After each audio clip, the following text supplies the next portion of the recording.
Good morning everyone. आज फिर हम ग्रामर का जो हमारा कल का वीडियो था उसके आगे का जो पार्ट हमारा बचा हुआ था वो है वर्ण की डेफिनेशन के बाद जो है हम सीखेंगे वर्ण के भेद। आपने कल को सीख लिया कि भाषा की शब्द की सबसे छोटी इकाई कि जिसके और खंड नहीं होते और उसके साथ साथ हलंत की साइन भी मैंने आपको सिखाई। तो अगर आप भाषा में वर्ण में देखे जाए तो वर्ण के सबसे पहले तो दो भेद है, स्वर और दूसरा है व्यंजन। अब स्वर जो है बहुत महत्वपूर्ण है। हिंदी में कुल स्वर है 11। हिंदी में कितने स्वर है? 11। व्यंजन है 33। लेकिन ये जो स्वर है ये बहुत महत्व का काम करते हैं। इंग्लिश में भी 5 स्वर है यानी कि वॉवेल है जो है कि हमारी भाषा को सही ढंग से लिखने में यानी कि जो मात्राएं होती है उनका काम करते हैं। अगर हमारी मात्राएं गलत तो आपका सेंटेंस गलत।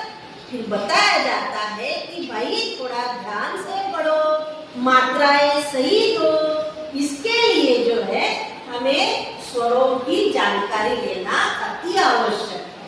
अब स्वर हुए 11, व्यंजन हुए 33, लेकिन हमको बताया जाता है कि हिंदी में वर्ण की कुल संख्या है 52 यानी 52 वर्ण है। अब ये कैसे उनको देखते हैं। स्वर है 11 तो स्वर देखो कैसे है, अ, आ, ई, उ, ऋ, ए, ओ, औ।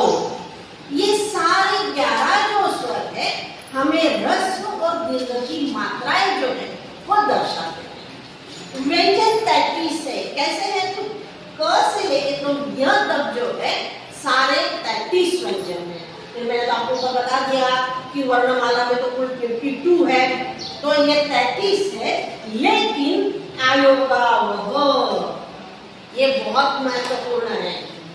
अ और आहा ये आयोगावह वर्ण है।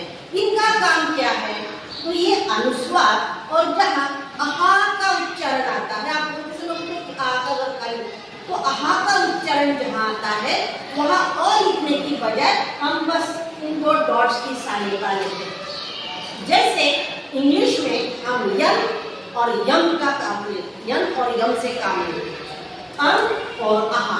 अब इसके बाद देखा जाए तो फिर यहाँ कितने हुए वो 44, 42, 46। लेकिन अब और है कुछ व्यंजन ऐसे हैं कि जो एक से अधिक यानी 2-2 वर्णों से बने हैं। तो वो कौन से हैं? श्र, प्र, श और ज्ञ। ये जो वर्ण है ये वर्ण जो है इन्हें संयुक्त व्यंजन के नाम से आप जानते हैं। अब संयुक्त का मतलब क्या है? संयुक्त का मतलब है 2 चीजों से मेल मिलाप से या जोड़ से जो शब्द या वर्ण बनता है वो संयुक्त है। तो फिर देखते हैं कैसे। तो पहला है श्र। श्र का निर्माण हुआ इन 2 वर्णों से, श और र से। त्र का निर्माण हुआ क और र से। श का निर्माण हुआ क और श से। आप देखते हो अंग्रेजी में भी आप जब क्ष लिखना है तो आपको के एस एच लिखना होता है। हिंदी में भी वैसे ही क और श से एक क्ष बनता है। ये जो य की चीज है ये य तो बहुत ही झुके जैसा है। उसका उच्चारण हम जब करते हैं तो ग और य का उच्चारण होता है, लेकिन उसका अगर देखा जाए कि वो कौन से मिलाप से बना हुआ है तो वो मिलाप है ज और त्र से जो है ये य बनता है।